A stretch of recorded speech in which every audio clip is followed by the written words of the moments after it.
Welcome back to my channel, friends.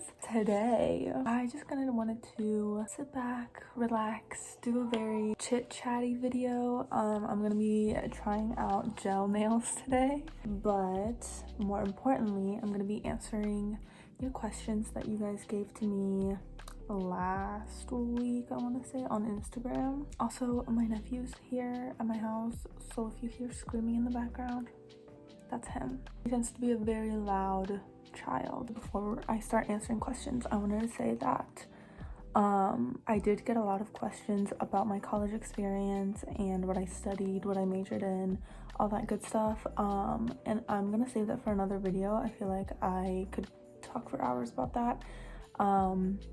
So I'm gonna save that for a separate video that I'll do in the future, probably like next week, honestly. These questions will mostly be about like K-pop, K-drama, anime, and other random fashion music stuff. So let's get right into it. The first question I got was, where do you get your clothes?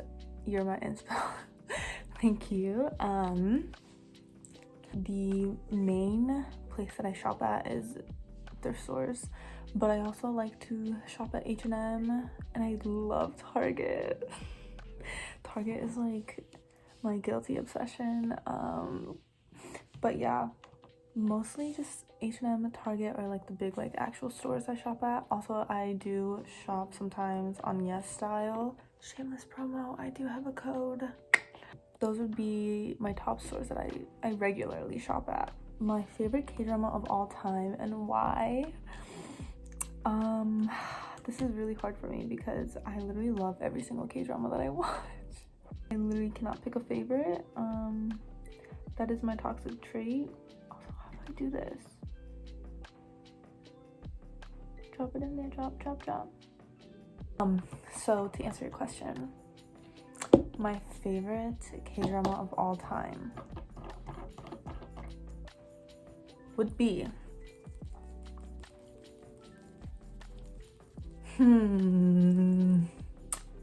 honestly, okay, I'm gonna say I think I got the wrong.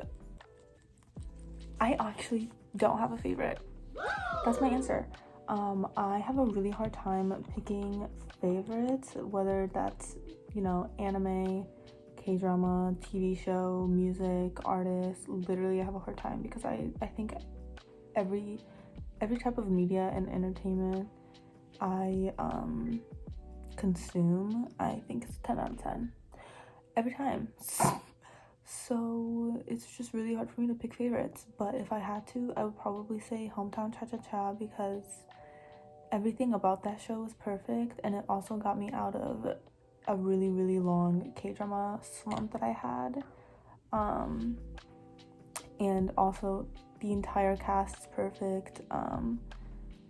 The chemistry between our main couple was perfect, so I would say that one, or Coffee Prince, just because it has a lot of sentimental value to me.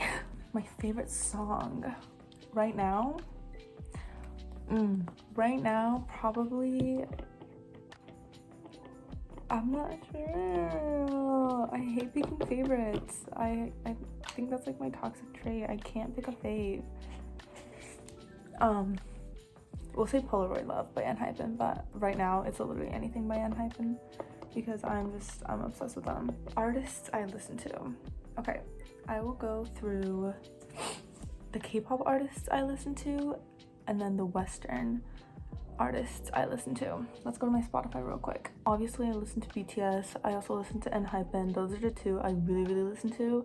But casually I will listen to TXT, Twice, a little bit of Blackpink, I think, Astro, Monsta X, EXO.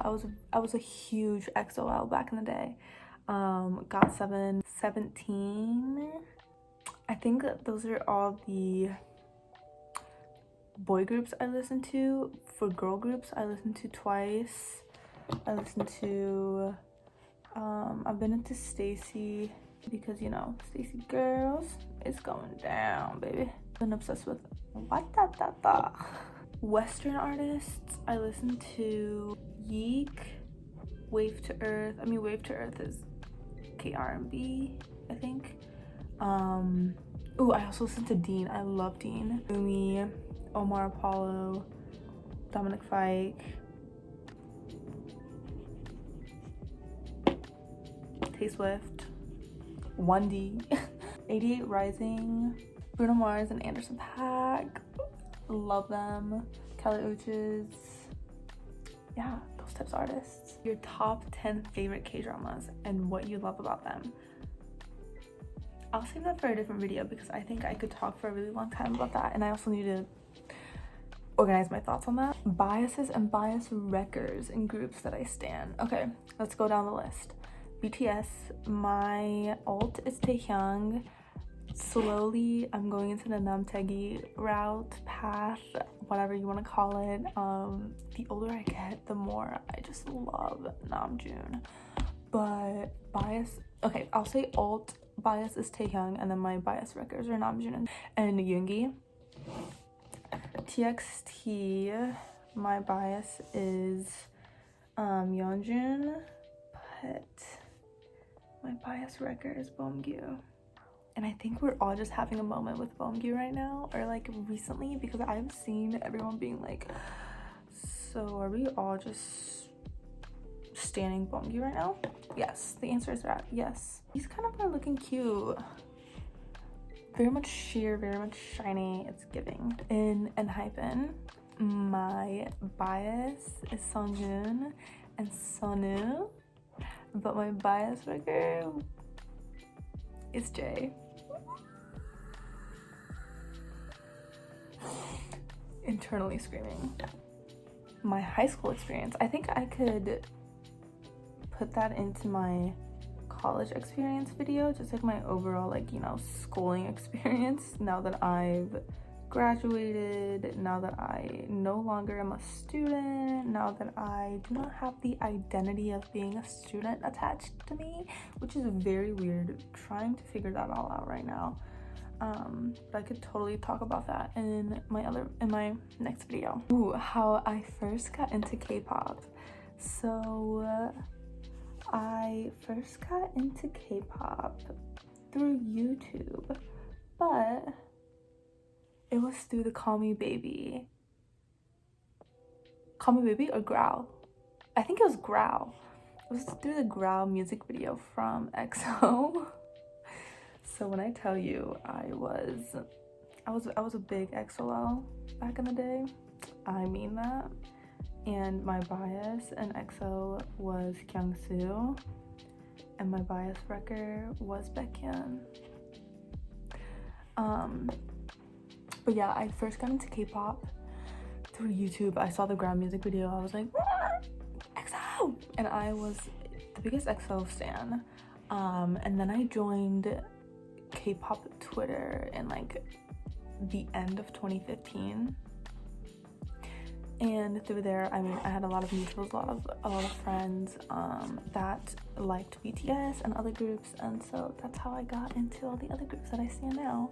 Well, I guess not now, because now is like the newer groups, and I haven't been on K-pop Twitter in a really long time. But through the mutuals and through the friends I made by being on K-pop Twitter, I got into like GOT7, I got into Monsta X, I was really into Astro.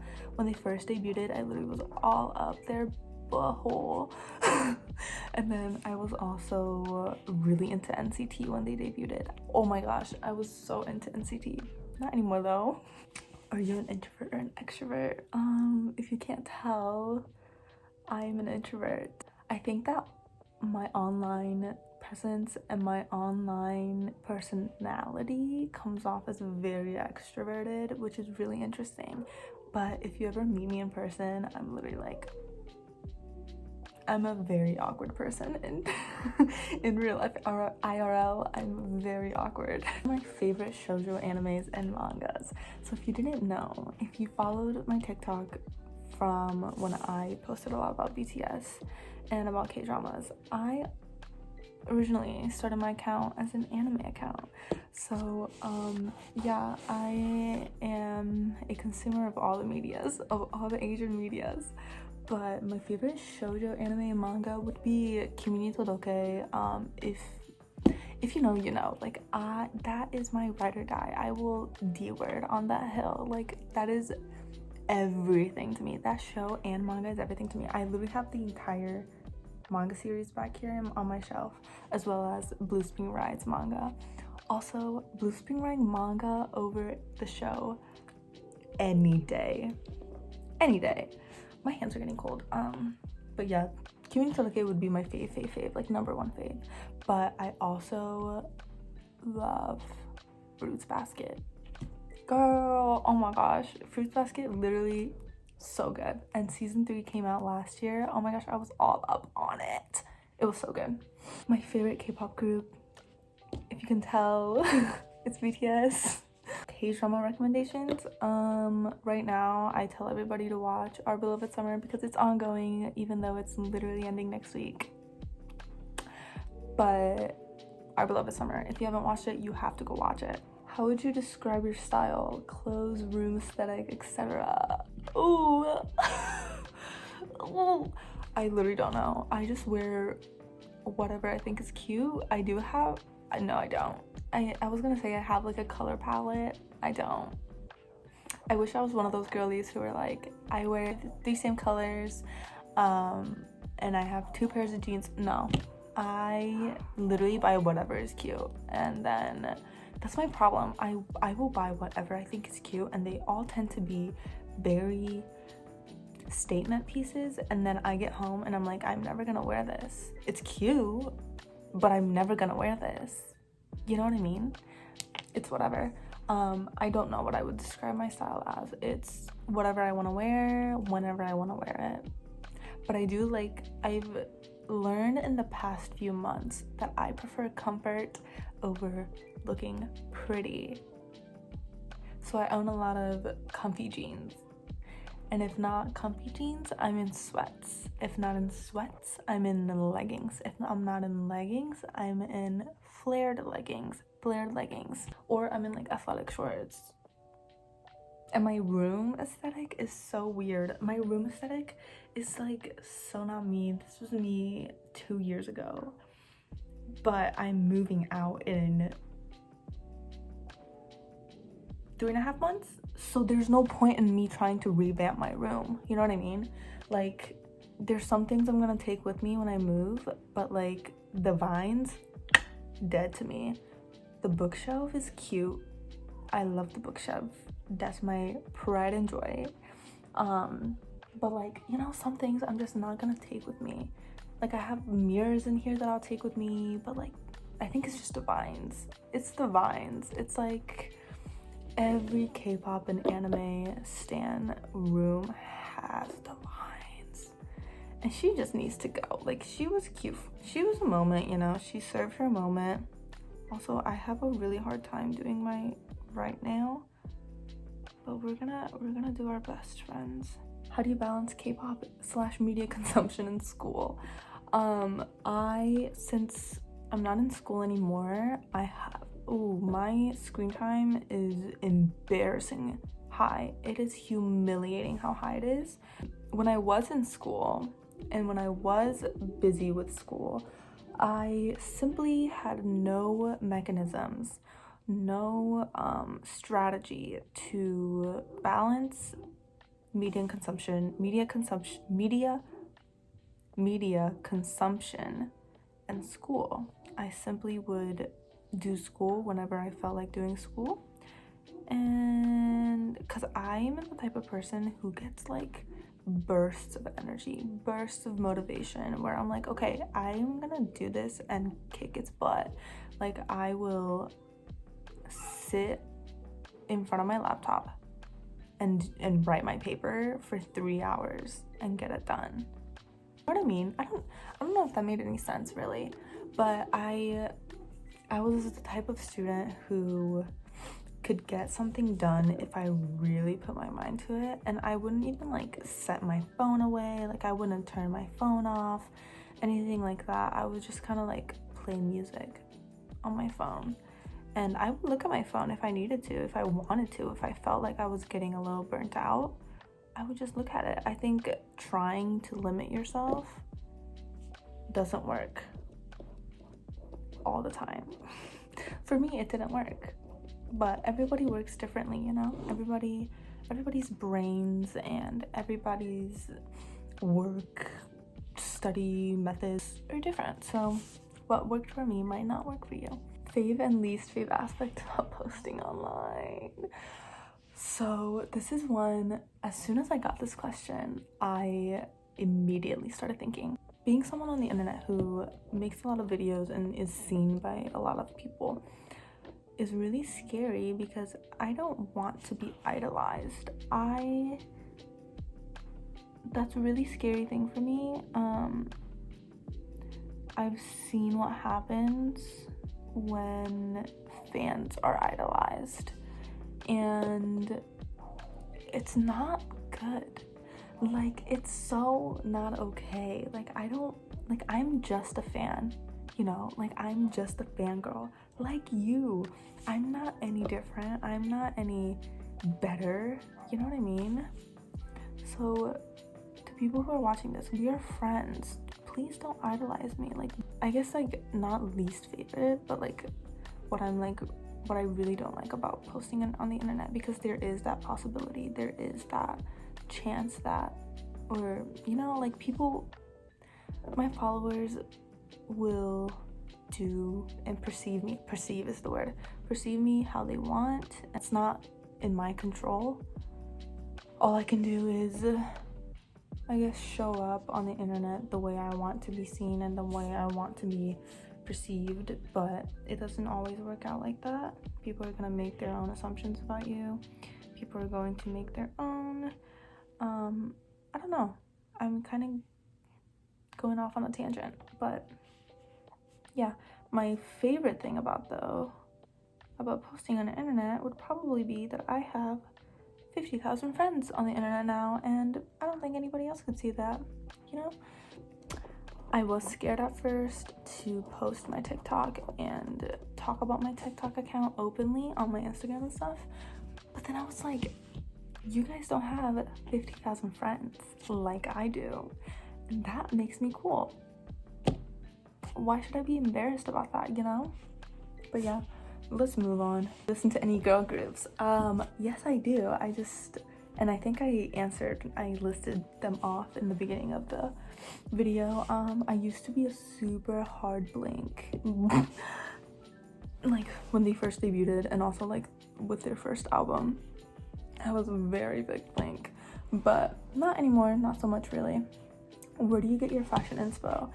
All of my fashion inspo literally comes from Pinterest or through my friends Kaylin and Ashley. Two of the people I get a lot of my fashion inspo from. They're also TikTokers, and they also make a lot of really good content, so you guys should go follow my friends or some Kdramas.